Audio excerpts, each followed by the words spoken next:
부동산 뉴스입니다. 10억 마지노선이 무너졌다. 위례 신도시에서 무슨 일이 일어났나? 라는 내용의 뉴스인데요. 위례 롯데캐슬 매매가가 15억에서 9억으로 떨어졌답니다. 봤더니 하남시 하감동에 소재한 아파트입니다. 2016년에 입주한 거고요. 지난 1월 2일에 9억 2천만원에 거래가 됐답니다. 21년 최고가가 14억 9천하고 비교하면 5억 7천이 떨어졌답니다. 성남 수정구의 위례 자연의 레미안 이편한 세상도, 이거 이름도 깁니다. 여기도 마찬가지랍니다. 11억 1천만원에 팔렸답니다. 위례 신도시가 중강남권 입지 때문에 가격이 2배 이상 뛰었는데 최근에 수억 원씩 내려가고 있는 중이랍니다. 성남과 하남시에 위치한 위례 신도시 아파트가 다시 반등할 거라는 기대가 있다라는데 사실 봐야죠. 위례 신도시 어떨지 댓글들 한번 보겠습니다. 위례가 10억이 말이 되냐? 아직도 멀고도 멀었다 라고 얘기합니다. 솔직히 어떠나 거품이 심하다라고 얘기합니다. 앞으로 5억 이상 꺼진다는 얘기도 있고요. 위례 부동산에 가면 무조건 오른다고 얘기하는데 지하철 운운하는데 요즘에 지하철이 없는 곳이 어디냐? 나오려면 장기역까지 나와야 하고 고립된 도시다. 이런 얘기들이 있습니다. 잘 봐야죠.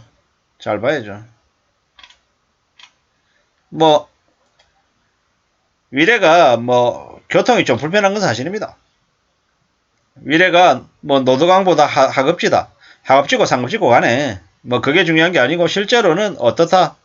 집값은 계속 내려갈 것이다.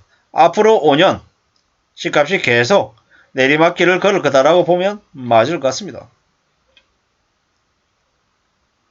25평. 평당 2천씩에도 5억인데 대한민국의 10억 이상의 모든 아파트는 코미디다. 금으로 도배했냐? 이런 얘기들도 있고요. 왜 마지노선을 10억으로 잡았나?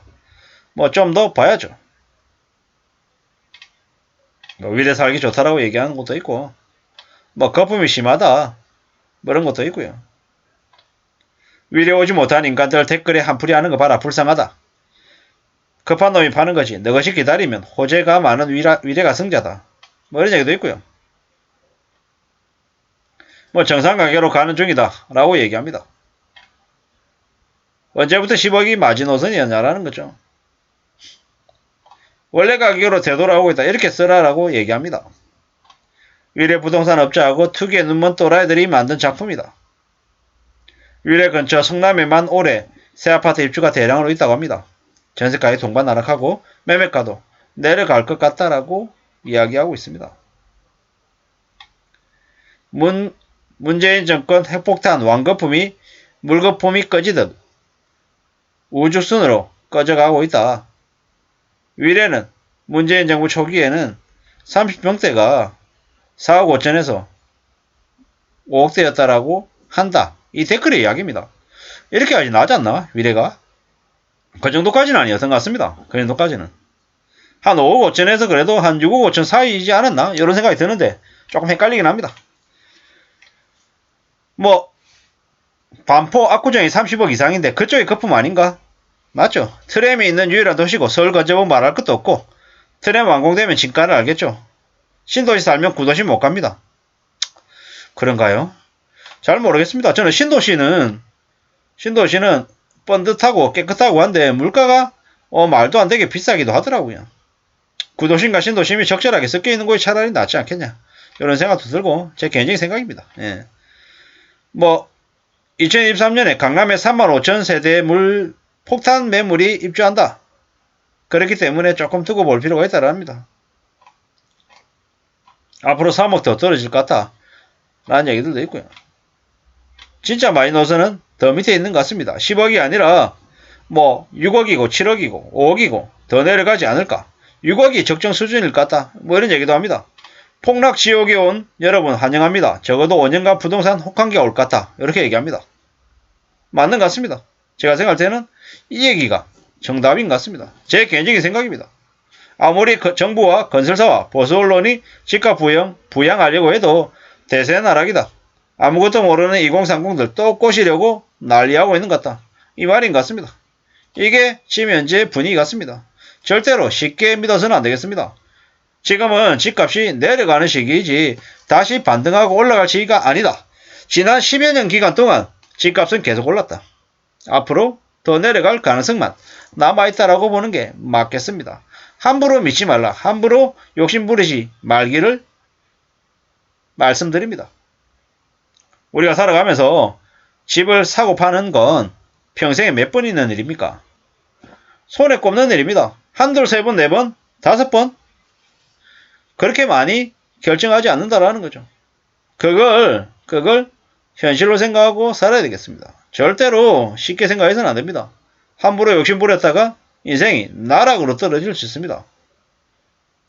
제가 아는 후배, 성남에 8억짜리 집 사겠다고 5억을 연끌해서 대출했습니다. 죽으려고 합니다. 2세 계획도 했었는데 아예 못 낳겠답니다. 왜? 대출 이자 감당이 안 되세요. 8억에 집을 샀는데 아이러니한 건 뭐냐면 그 8억에 산 집이 2, 3년 전만 해도 4억, 4억 5천이었다라는 겁니다.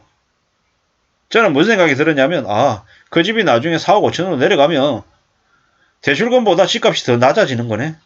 어떻게 될까? 뭐 이런 걱정들이 사실 들었는데 뭐 그런 사람이 주변에 한둘이 아닌 거예요. 잠실에 14억 아파트 사겠다고 8억을 대출받았대요. 뭐 맞벌이에서 돈을 많이 번대요. 속으로 그렇게 생각했습니다. 맞벌이에서 뭐 남편이나 아내나 각각 뭐 연봉을 한 1억 5천씩 해서 둘이 합쳐가지고 한 3억 버나 보다. 8억이 애 이름인가? 8억을 갚을 수 있나? 이런 생각들이 들더라고요. 또 제가 이렇게 얘기하면 또 어떤 이들은 그렇게 얘기합니다. 찌질이라고. 찌질이 맞습니다. 찌질하고 한심하고 그냥 고집불통이고 겁쟁입니다. 그런데 그렇게 살아야 이 힘들고 어려운 세상을 조금이나마 안전하게 살 수 있지 않겠냐 이런 생각들을 해봅니다. 지금은 연끌하고 탐욕과 욕심을 부려야 될 시기가 아니고 두려워하고 겁내하고 삶을 어떻게 살아가야 될지 경계해야 될 시기 같습니다. 그렇게 살아야 삶을 조금이라도 대응해 나가면서 살지 않겠습니까? 함부로 믿지 마십시오. 아무나 믿어서 아무나 쫓아다니다가는 패가 망신하고 인생이 쓰나미처럼 다 쓸려나간다 라고 보면 맞겠습니다. 지금은 아무도 믿지 말고 오직 내 땀방울과 내 노력과 내 정성만 믿는 게 좋을 것 같습니다. 그렇게 해야 삶을 좀 더 지켜낼 것 같습니다. 아무쪼록 조금이라도 안전하게 살아가기를 바랄 뿐입니다. 감사합니다. 고맙습니다.